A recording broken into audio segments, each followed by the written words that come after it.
second, I didn't see you. I am sorry. How embarrassing.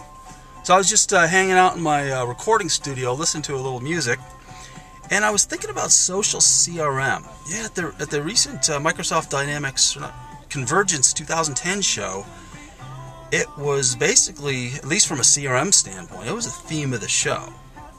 Social ERP, not so much, but lots of discussion and buzz and interest in Social CRM. So, what is it? What do we mean by Social CRM? Anyway, think about Social CRM. Maybe it'll help to think about pre-social CRM. You know, back in the olden days. Maybe I'll call it anti, as in before, Social CRM. Ancient bygone days, 18 months ago. What did we want out of our CRMs in those days? Well, we wanted a single version of the truth. One contact record. You know, take all those contact records scattered around our organization in spreadsheets.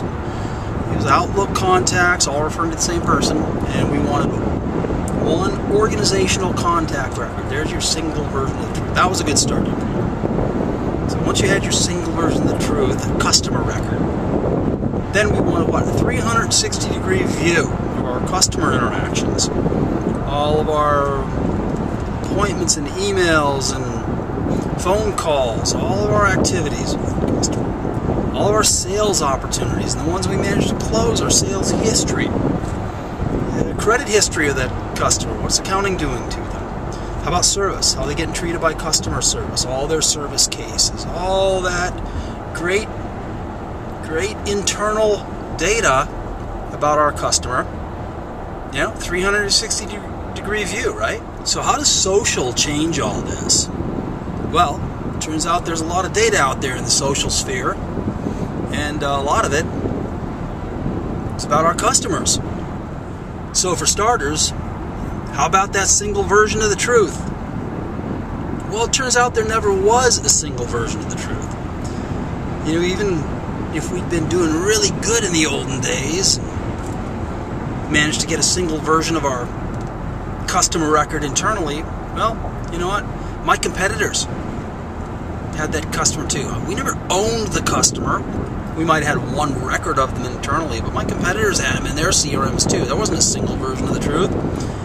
It just wasn't obvious because we don't expect to get access to our competitors' CRM customer record. So I've got my customer record, but there's a lot of other profiles for my customers out there too. LinkedIn, Facebook, Twitter, Live. How many different places are there where my customers, my so-called single version of the truth is duplicated and reduplicated out there? And you got to think of the social sphere, all these social media outlets, as representing really important metadata about my customer. How can I augment the data on my customer records in my dynamic CRM with the really valuable information that's out there in the social sphere? So then, in addition to their profile information, what about all their activities out there in the social sphere? I've got activity types in dynamic CRM: email, appointment, task, fax, phone call, letter, campaign response. Well, that's a reasonable start, but man, if that's all I have about them compared to what's out there, then what I'm missing? It's a rich collection of activities out there in the social sphere they could be engaged in. They're all their Twitter tweets. I'd like to see those associated with their contact record in dynamic CRM. Maybe they're about me. Hopefully nice, but what if they're bad? You might want to be proactive about that. What about a question, in my case anyway, a question about dynamic CRM that one of my customers poses in a LinkedIn group on dynamic CRM? One of my competitors might answer it. I wouldn't like that. I want to know about those kinds of activities out there. Just a couple of examples, but drives home the point. A lot of stuff going on out there outside my organizational boundaries that are very valuable pieces of information about my customers. So to a large extent, the challenge of social CRM is how to take that highly structured but limited subset of information I've got on my potential customers and customers in my internal CRM, and how to marry that up with that unimaginably rich but crazy unstructured array of information out there in the social sphere. So here's a little hands-on exercise you can try that, if you haven't seen this before, might drive home the potential and the challenge of social CRM. Go to a web browser and navigate to your favorite search engine. Pick your favorite. Bing, Yahoo, it even works in Google. And then in the search box, enter site, S-I-T-E, :LinkedIn.com, then a space, and then in quotes, enter a word or a phrase that might be in the job title of somebody that would make a good prospect for you. So in my case, I might enter site, :LinkedIn.com, space, quote, CRM, quote, then hit the search button.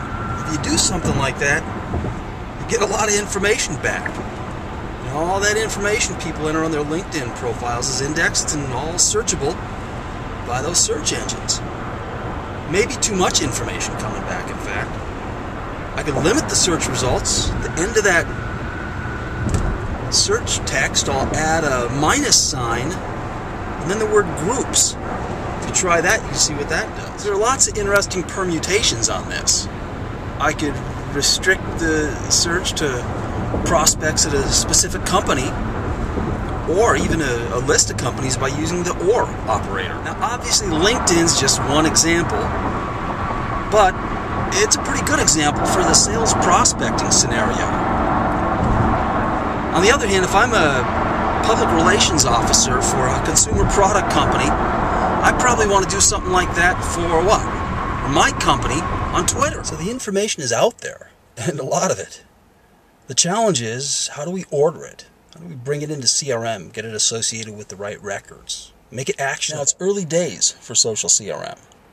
And at least in Microsoft Dynamics CRM, there really aren't any out-of-the-box features that help us realize social CRM's potential yet. Fortunately, the Dynamics CRM platform is a great one for customizing and extending, and a small army of third-party developers and independent software vendors are working diligently at filling this particular gap in the area of social CRM. In the recent Convergence 2010 show, social CRM was effectively the underlying theme, and was definitely the hot applications category for the developers at the trade show. So for now at least, the big action is with the third-party vendors with their plugins, and add-ins, and mashups. And you can bet I'll be paying close attention to social CRM in subsequent articles and videos, and I'll keep you posted as I learn more.